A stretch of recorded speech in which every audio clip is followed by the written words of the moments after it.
I knew something was wrong the day he followed me to the mailbox. It was just a few steps outside our house, but he came out anyway. He didn't say anything. He just stood there and watched me. His arms were crossed. His eyes never moved. I looked at him and smiled, but he didn't smile back. He asked, "Why are you taking so long?" I held the letters in my hand and said, "I was just looking through them." He didn't answer. He just turned and walked back inside. I followed him. I didn't want to make him upset. My name is Elena. I am 30 years old. I live in a small house in the USA. I have been married to Tomas for 2 years. People think we are a happy couple. When they see us on the street, we are walking close. We hold hands. We smile. They think we are in love. But they don't know the truth.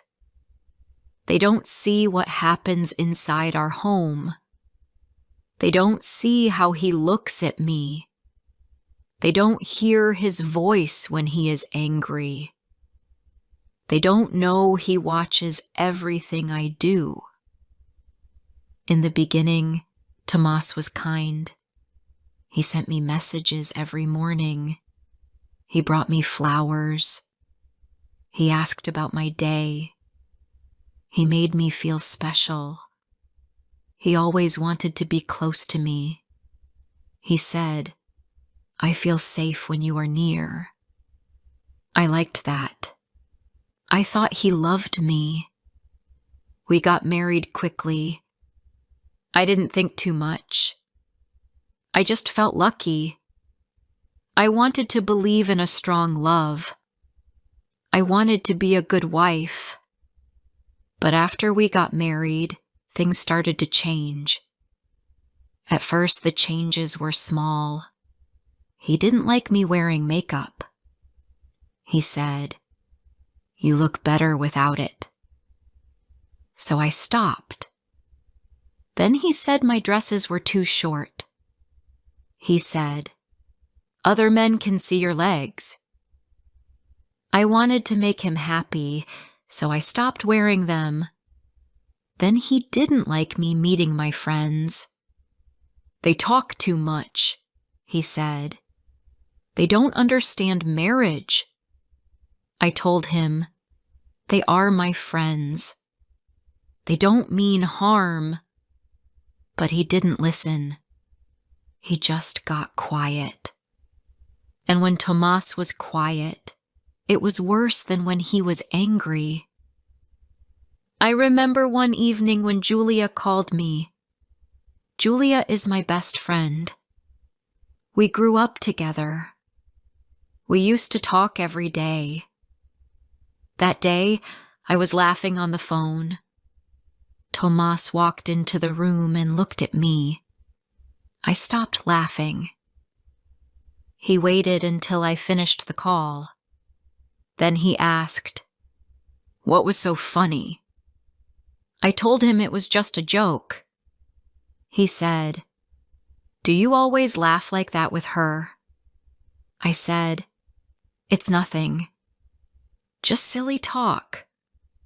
But I saw his eyes. He didn't believe me. That night, he didn't speak to me. He turned off the lights and went to sleep without a word. Little by little, I changed. I stopped laughing on the phone. I stopped calling my friends. I stayed home all the time. I cooked, I cleaned, I sat next to Tomas. I waited for him to ask me questions, and I gave him the answers he wanted to hear. "Where did you go today?" he would ask. "Nowhere," I said. "Just the store." He always asked what I bought, how long I stayed, and who I saw. If I smiled too much, he asked why. If I wore a new blouse, He looked at me strange. "Who are you dressing up for?" he would say. I used to say, "For you." But after some time, I said nothing. At work, my manager said I looked tired. She said, "You used to smile more." I told her I was fine. But inside, I was not fine. Inside, I was always worried. I checked the clock before I left work. If I came home late, Tomas would notice. He always noticed.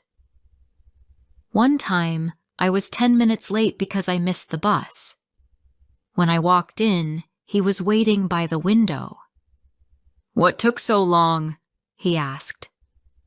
I said, "The bus was slow." He looked at me and said nothing. Then he walked away.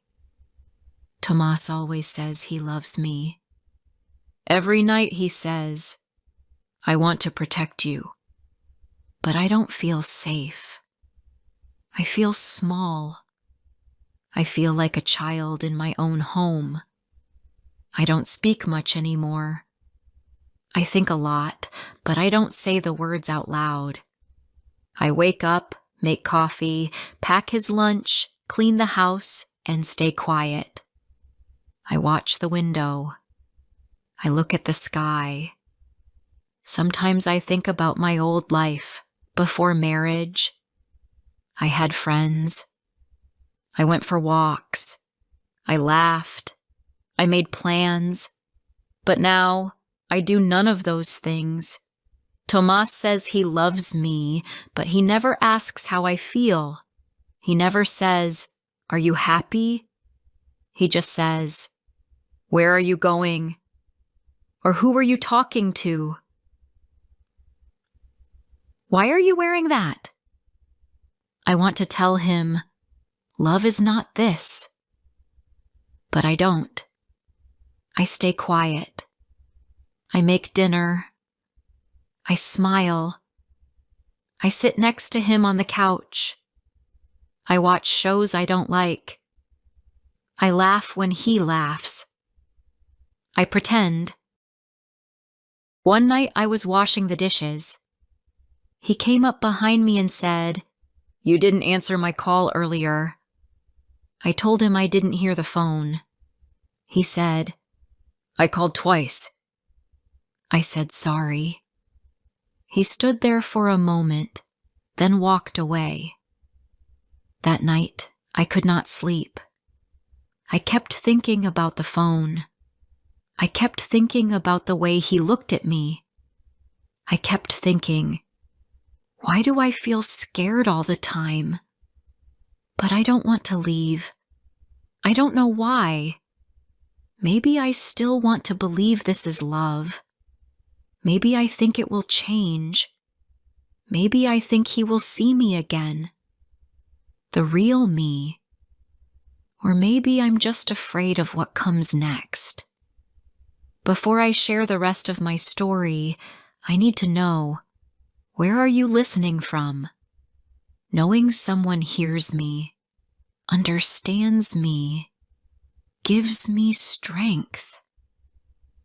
The next morning, Tomas was already awake when I opened my eyes. He was sitting at the edge of the bed, looking at his phone. I turned slowly and said, "Good morning." He didn't look at me. He just said, "You sleep too long." I didn't answer.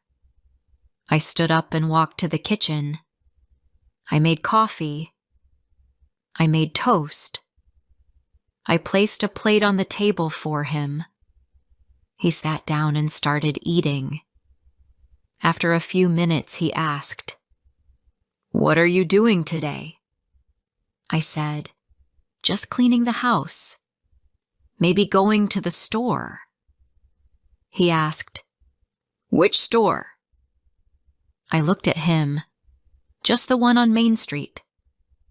He nodded, then said, "Don't stay too long." I left the house after cleaning the kitchen and folding the laundry. It was a sunny day. The street was quiet. I walked slowly. I wanted to feel the sun on my face. I wanted to feel something that was not fear. In the store, I looked at the bread and milk, but I didn't buy anything right away. I was just standing there when I heard someone call my name. It was Julia. She looked surprised to see me. "Elena," she said with a smile. "It's been so long." I smiled too, but I felt nervous. I looked around like someone might see me. "Hi," I said. "Yes, it's been a while." Julia asked how I was. I said I was fine. I always said that. She looked at me and said, "You don't look fine." I laughed a little. "I'm just tired." She touched my arm. "You can call me anytime, you know." I nodded, but I knew I wouldn't call. When I got home, Tomas was sitting in the living room. He didn't say anything when I came in. I put the bags down and took off my shoes. Then he asked, "Why were you gone so long?" I said, "I ran into Julia." He looked up. "What did you talk about?" I said, "Nothing. Just small things." He looked at me for a long time. Then he said, "Don't forget who your real family is." I said nothing. I just stood there, quiet. He turned his eyes back to the TV, and I went to the kitchen. That night, I lay in bed next to him. He was already asleep. I stared at the ceiling. I listened to the soft sound of his breathing. I thought about Julia's face. I thought about her eyes when she said I didn't look fine. I wanted to cry, but I didn't. I didn't want to wake him. I turned my body to face the window. The moonlight was coming through the curtains. I watched it and tried to feel calm, but I didn't feel calm. I felt small and lost. The next week was quiet. Tomas didn't say much. He was working late. He came home, ate dinner, watched TV, and went to sleep. I cleaned the house, cooked meals, and folded clothes. I didn't go out unless I had to. I didn't call Julia. I didn't call anyone. I stayed home and did my part. I thought maybe if I was a good wife, he would love me again. Maybe he would smile like he used to. Maybe he would ask how I was feeling, but he didn't. He just watched what I did and checked what I said. One day, I was cleaning the bedroom when I heard a sound. I turned and saw Tomas standing in the door. I smiled and said, "You're home early." He didn't smile back. He looked around the room. Then he asked, "What were you doing?" I said, "Just cleaning." He stepped inside and picked up a photo from the table. It was a picture of us from 2 years ago. We were smiling. I had my arm around his waist. We looked happy. He stared at the photo for a moment, then put it back down. "Do you miss those days?" he asked. I didn't know what to say. I nodded slowly. "Yes," I said. "Sometimes He said nothing more and walked away. That evening, he was quiet again, but something felt different. He looked at me longer. His words were softer. He asked if the food was warm enough. He asked if I wanted to watch something special on TV. I was confused. I didn't know what to say. I just said, "I'm fine." He nodded. "Good," he said. "I want you to be happy." I smiled a little, but my stomach felt tight. I didn't trust the change. I didn't understand it. Later that night, we sat on the couch. He reached for my hand. He held it gently. He said, "I know I'm not easy." I looked at him. It was the first time he ever said that. "I only do this because I care," he said. "I don't want to lose you." I felt my throat get tight. I wanted to ask, "Why do you think love is watching me all the time?" But I didn't. I just said, "I know." He kissed my hand. "You're the only one I trust," he said. I nodded again. I didn't speak. When he went to sleep, I stayed on the couch. I looked at the window. The room was dark. I thought about his words. I thought about how he said he cared. I asked myself, is this what care looks like? I didn't know the answer. I only knew how I felt. And I felt tired.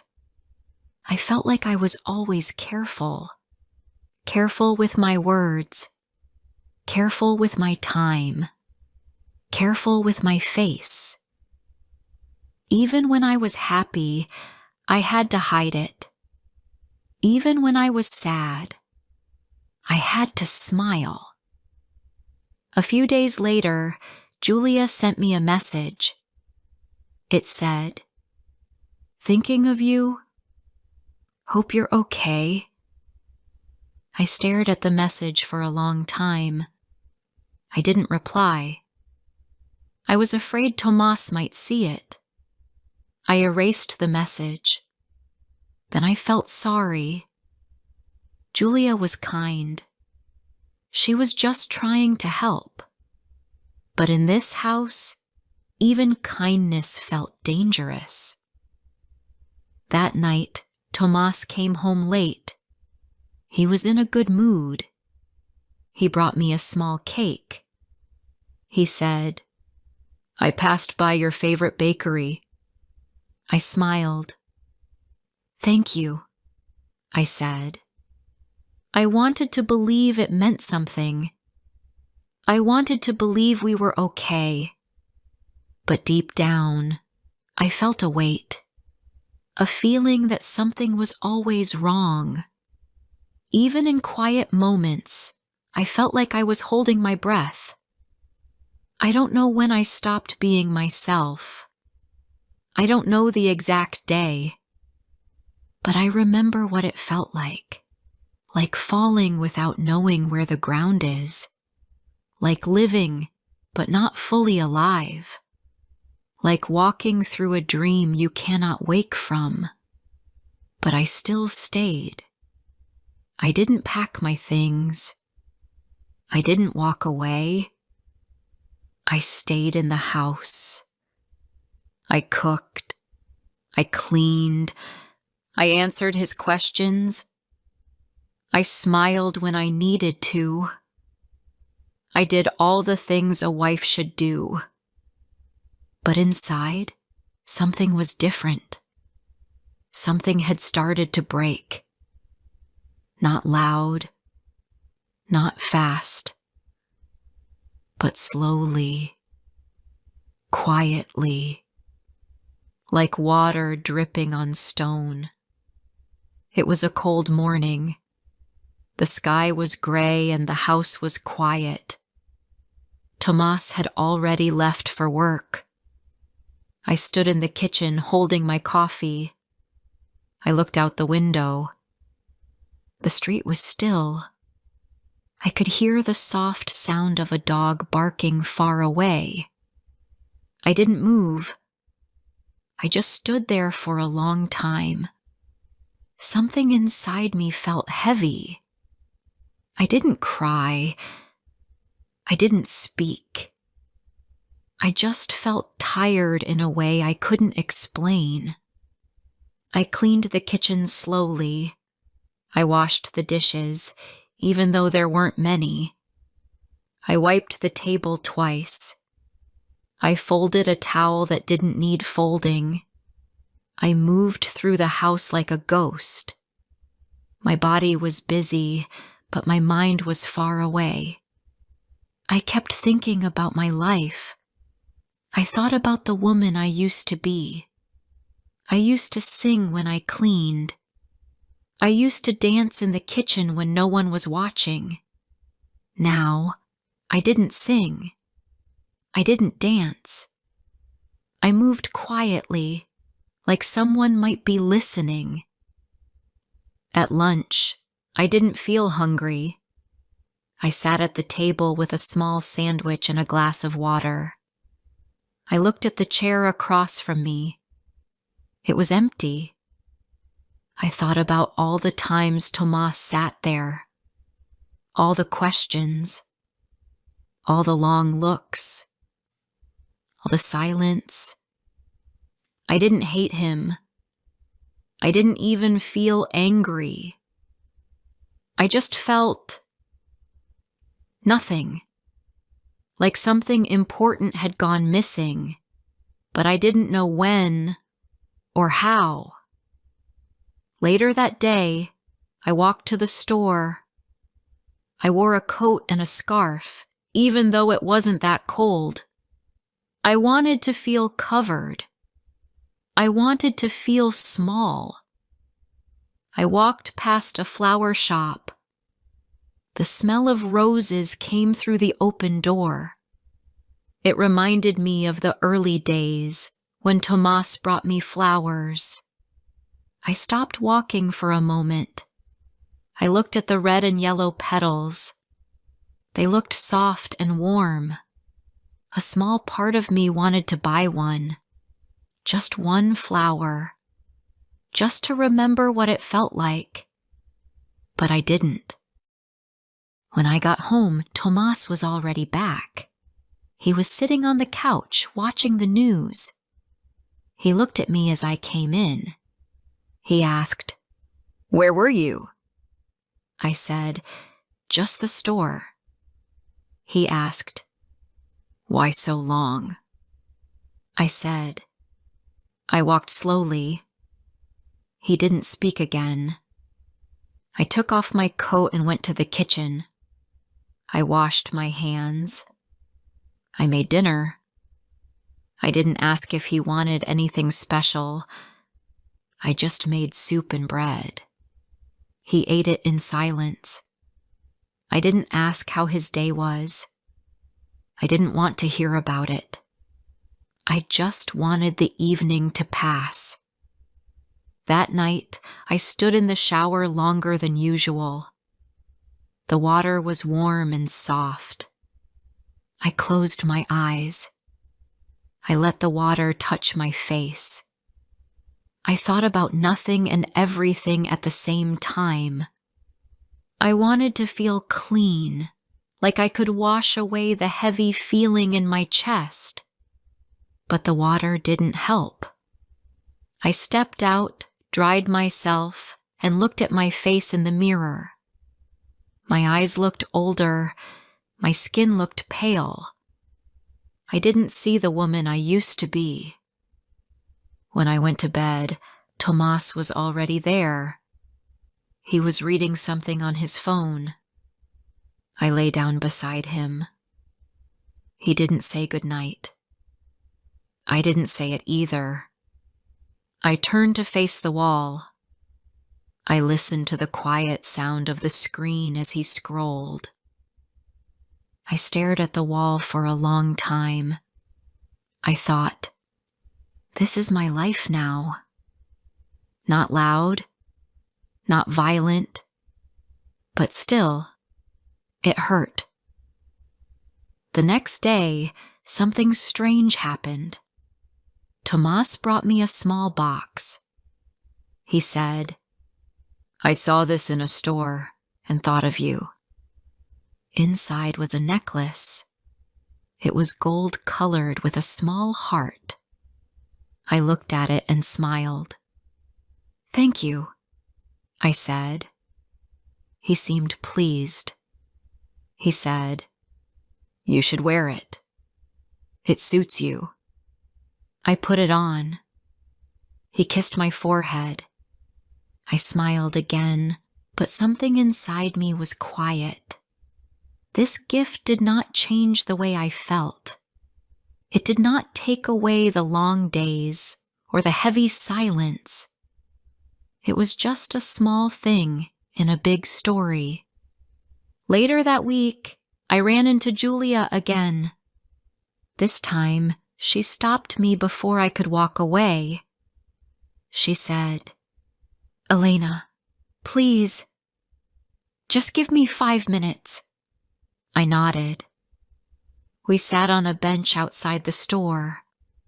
She looked at me with soft eyes. She said, you don't have to tell me everything. I just want you to know I'm here. I miss you. I felt something in my throat. My eyes were wet, but I didn't cry. I looked down at my hands. I said, I miss me too. She reached for my hand and held it. We sat there for a moment without words. Then I stood up and said, I have to go. She nodded. Okay, but I'll be here. That night, I told Tomas I saw Julia. He didn't get angry. He just said, be careful. People talk too much. I said, we didn't talk long. He nodded and turned away.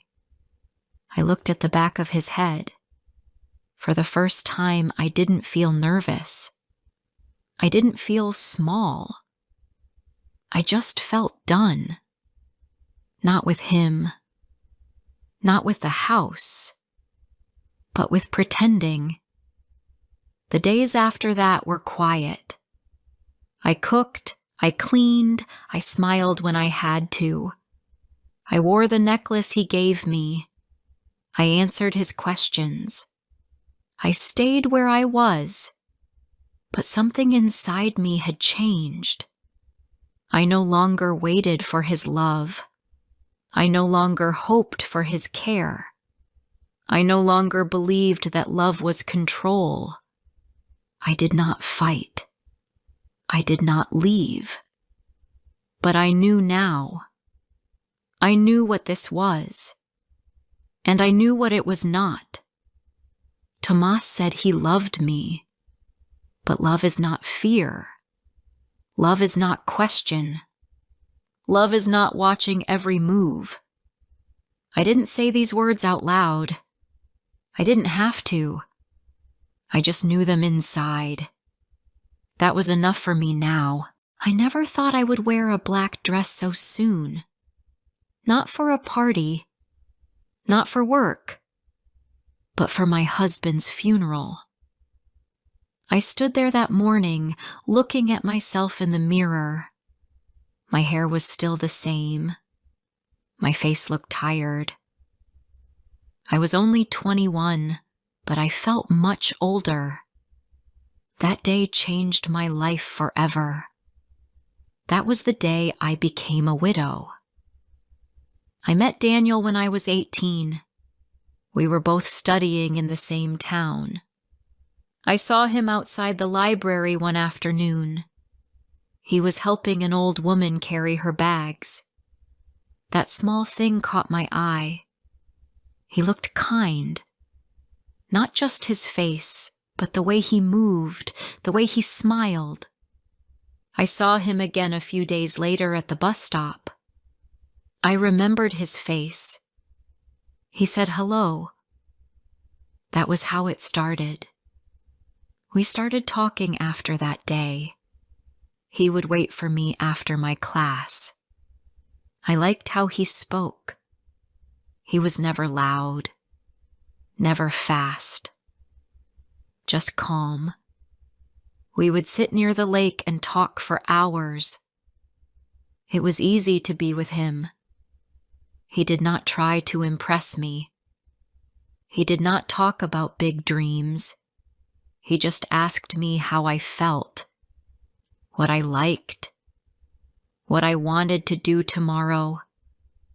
That made me feel seen. After a year, we moved in together. It was a small flat, nothing special, but we made it home. We shared everything: groceries, bills, quiet mornings with tea. He liked cooking. I liked cleaning. We were happy. There were no big problems, no big plans either. We just wanted a quiet life. Maybe get married someday. Maybe have kids. Then, one day, something changed. It was a Sunday. We had gone out to buy vegetables. On the way back, Daniel stopped walking. He said he felt dizzy. I told him to sit down for a minute. He did. He smiled and said it was nothing, but he looked pale. I thought maybe he was just tired or hungry. We went home. He rested. But the next day he felt worse. We went to the clinic. The doctor said he needed more tests. Blood work. Scans. We didn't worry too much at first. We thought maybe it was a small infection, something simple. But a week later, the doctor called us back. I still remember how cold the room felt when we heard the truth. It was cancer. A rare one. The kind that spreads fast. I didn't cry right away. Daniel held my hand and looked at me like he was already trying to say goodbye. But I refused to believe it. I told him we would fight, that people beat cancer, that we had time. He smiled and said, "Okay," but I saw it in his eyes. He knew. The next few months passed in a blur. Hospital visits, medicines, tests. He lost weight. He lost his hair, but not his smile. He tried to stay strong for me, and I tried to stay strong for him. But some nights, when he was asleep, I would go to the bathroom and cry. I would cover my mouth with a towel and cry so hard my whole body shook. He never asked me to marry him during that time, but I knew he wanted to. One evening, he gave me a ring, not in a fancy way. He just placed it on the table while we were eating dinner. He said he wanted me to have it, even if we had no big ceremony. I said yes. I wore the ring and felt proud. I didn't care about flowers or music or dresses. I just wanted him to know I was his wife, even for a short time. A few weeks later, we signed the papers.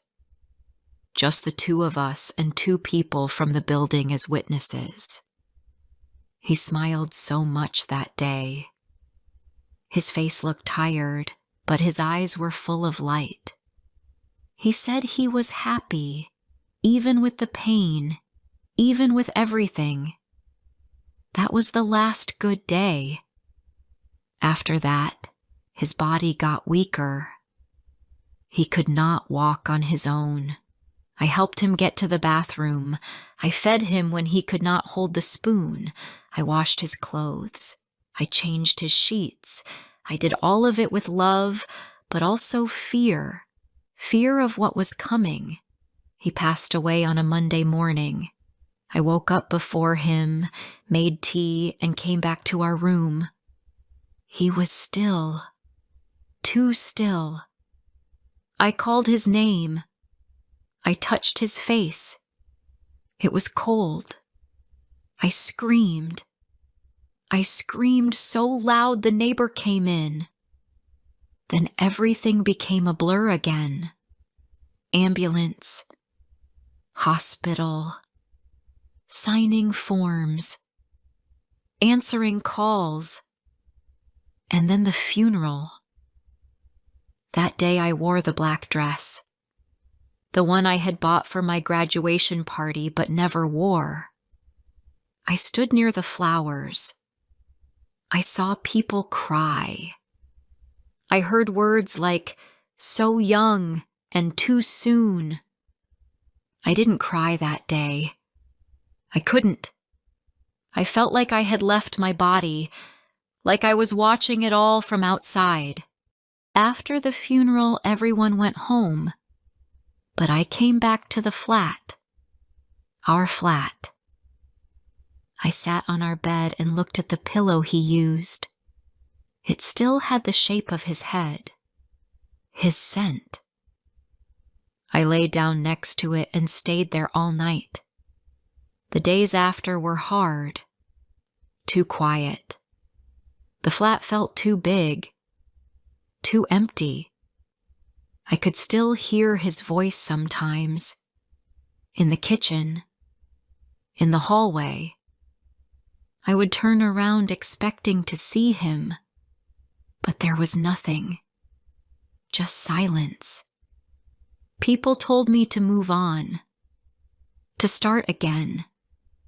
But I didn't want to. Not yet. I was only 21. I was supposed to be a bride, not a widow. I looked at couples in the street and felt something cold inside me, jealousy, anger, sadness, mixed together. But I still woke up every day. I still brushed my teeth. I still cooked breakfast. Even if I didn't eat it. Even if I sat there and just stared at the wall. I didn't stop. I didn't let myself fall apart completely.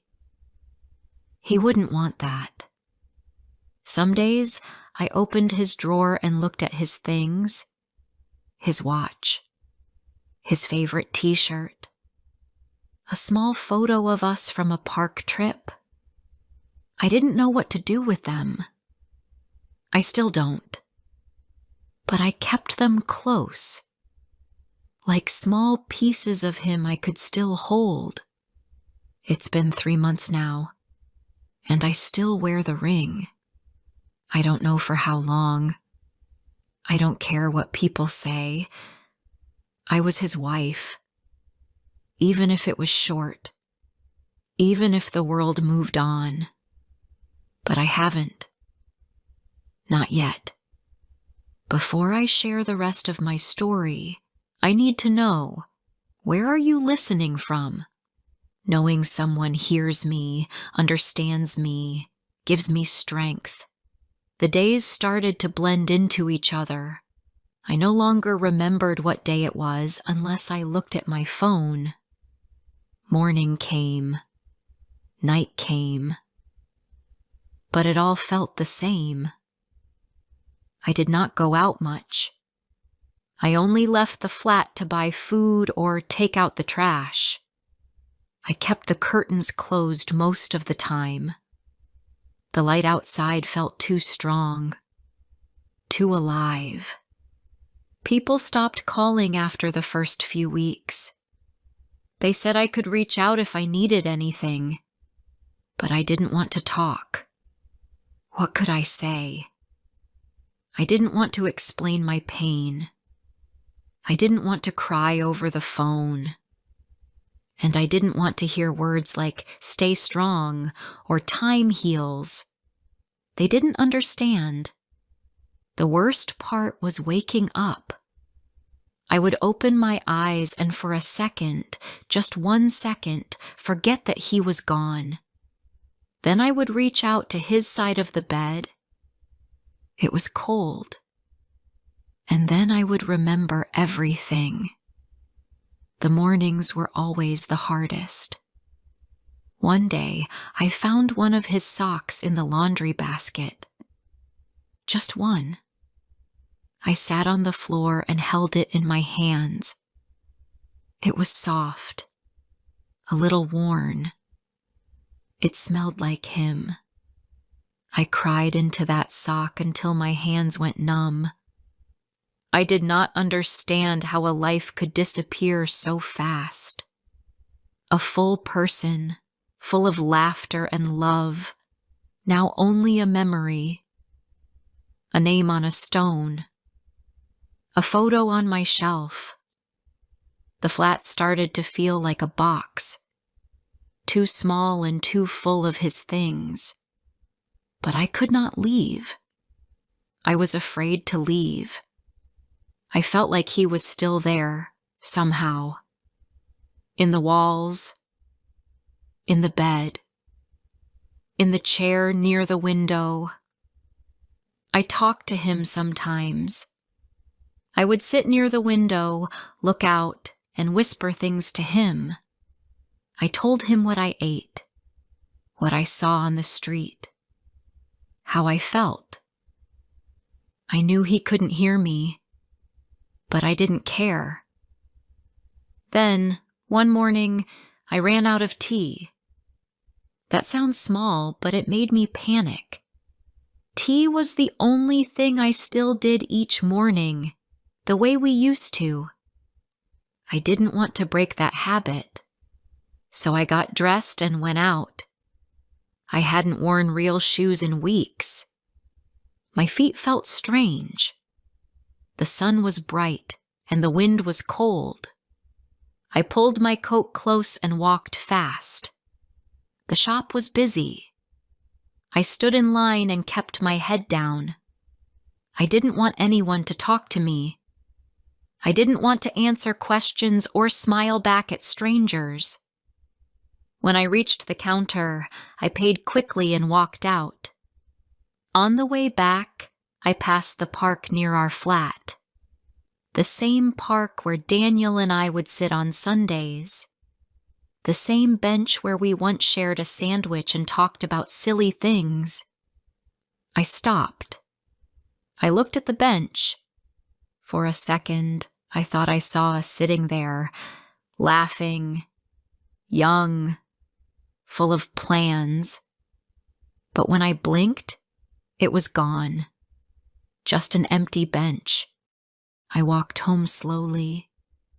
That evening, I sat by the window again.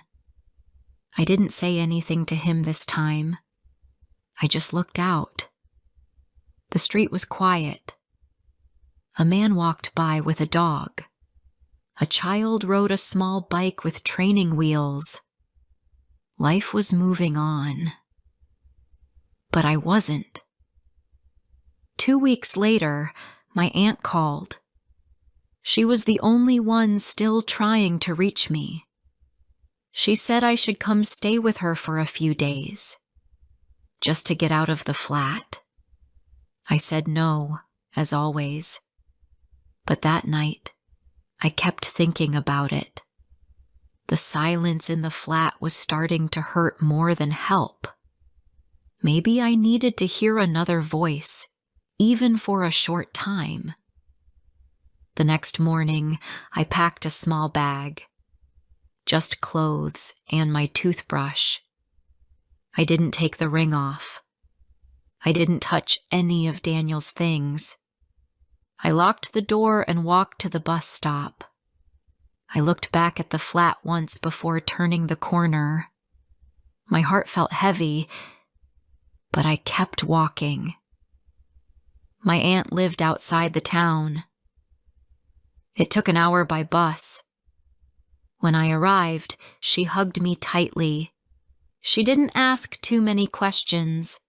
She just made tea and sat with me in silence. It was the first time in months that I felt safe in someone's presence.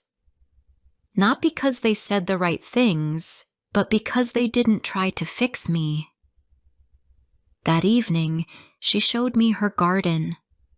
Small, quiet, full of green. She said she worked in it every day. I stood there, looking at the leaves, and felt something shift. I didn't want to talk, but I wanted to touch the plants. So I did. The soil was soft. The air smelled fresh. It was a small thing, but it felt different from the flat. It felt alive. I stayed with her for 5 days. I helped her water the plants. I walked with her to the nearby shop. I even cooked once. Just a simple meal, but it made me feel like I could do something again. My hands remembered how to stir, how to wash, how to set the table. For a moment, I forgot the pain. Just for a moment. When I returned home, the flat still felt empty, but not as dark. I opened the curtains that evening. I let the light in. I sat by the window with my tea. And this time, I said out loud, "I'm trying." I didn't know if Daniel could hear it, but it felt right to say. A few days later, I cleaned the whole flat. Not just the surface. I washed the sheets, dusted the corners, opened all the windows. I didn't throw anything of his away, but I moved some things. I folded his clothes and placed them in a box. I still kept his photo on the shelf. I started walking again. Just short walks. Around the block. To the shop. To the park. I still looked at the bench sometimes. I still saw him there in my mind. But now, I could walk past it without breaking down. One morning, I saw a woman in the shop who reminded me of myself. Young, quiet, holding a bag of tea. I watched her pay and leave. I didn't speak to her, but I felt something, a kind of soft ache. Not pain, something else. Maybe memory, maybe understanding. I still don't know what comes next. I still wear the ring. I still cry some nights. But I'm living again. A little more each day. Not for a new future. Not for anyone else. Just for me. And maybe, in some way, for him too. It took time for my days to feel like mine again. Not his. Not ours. Just mine. I still kept his photo near the bed. I still looked at it each morning. But I also started looking at the mirror again. I brushed my hair. I bought a new sweater. I stopped waiting for grief to leave me. Instead, I started living beside it. The first real change came when I found an old tote bag in the back of the closet. It was Daniel's. He used to carry it when we went to the market. Inside was a pack of chewing gum, a receipt, and a pair of headphones. Nothing important, but still, it brought back a clear picture.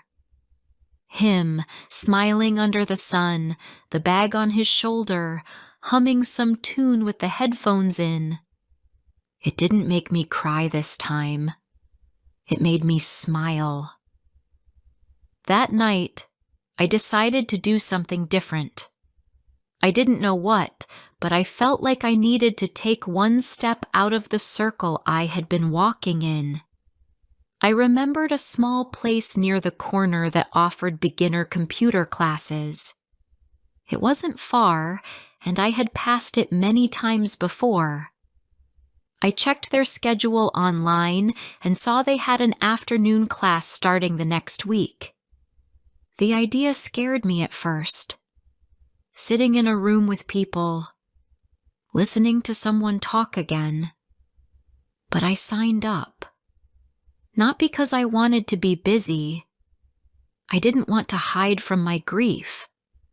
I wanted to prove that I could learn something new, that my brain still worked, that I could still grow. The first class was strange. I walked in and sat near the back. Everyone else seemed younger. Some were louder. Some laughed with each other. I stayed quiet. The teacher asked everyone to say their name and why they joined. When it was my turn, I just said, "I want to start something new." No one asked for more, and I was thankful for that. I went back the next week, and the week after.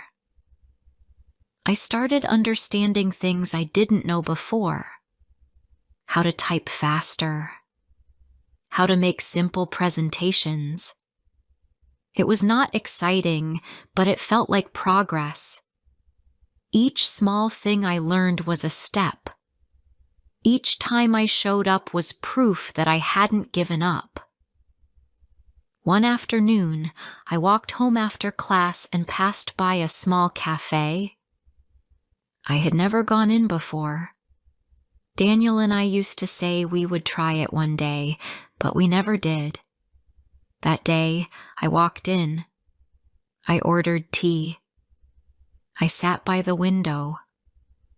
I watched people pass by. Some looked tired.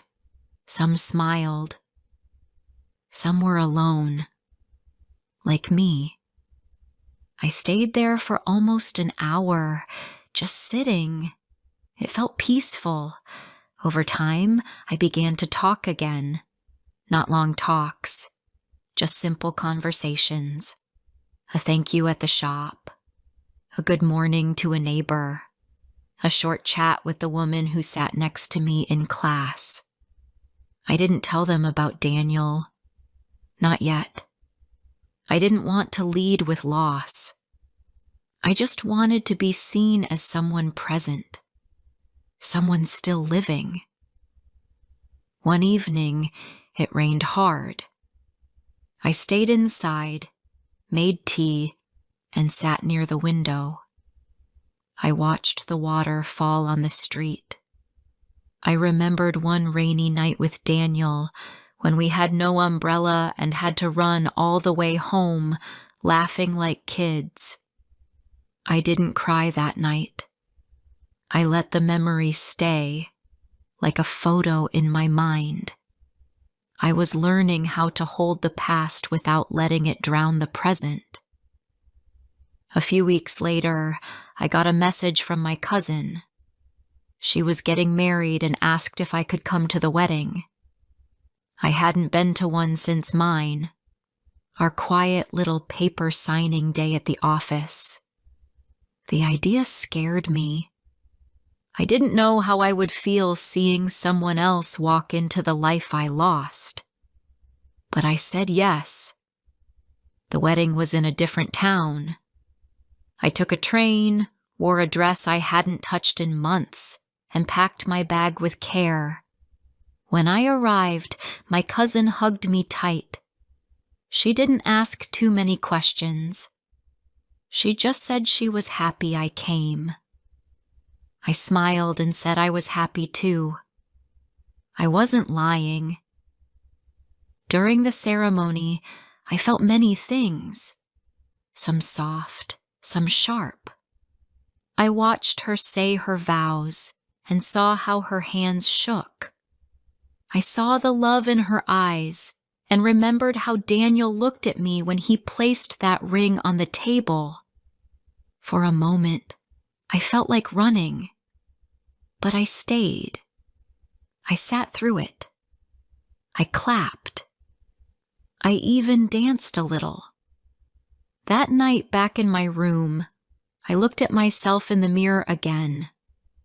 I looked tired, yes, but I also looked calm, like someone who had walked through a long, cold winter and was starting to feel spring.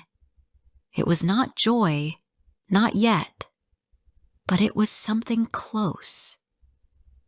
When I returned to my town, things felt lighter. I didn't try to force happiness. I just let the quiet be warm instead of empty. I still missed him. I always would. But I no longer waited for him to walk through the door. I no longer searched for his face in the crowd. He was part of me now, not a shadow beside me. One morning, I found myself humming a small tune. I didn't even realize it at first. It was a sound I hadn't made in so long. And when I noticed it, I smiled. It felt like something new was blooming inside me. Slowly, quietly, but surely. I didn't know what the future would look like. I didn't make big plans. I didn't chase big dreams. I just lived one day at a time. Some days were heavy. Others were soft. But every day, I was here, breathing, walking, learning how to be me again. I was 21 when I became a widow. That truth would never leave me. But now, when I looked in the mirror, I didn't just see a woman in pain. I saw someone who had loved deeply, lost deeply, and somehow kept going.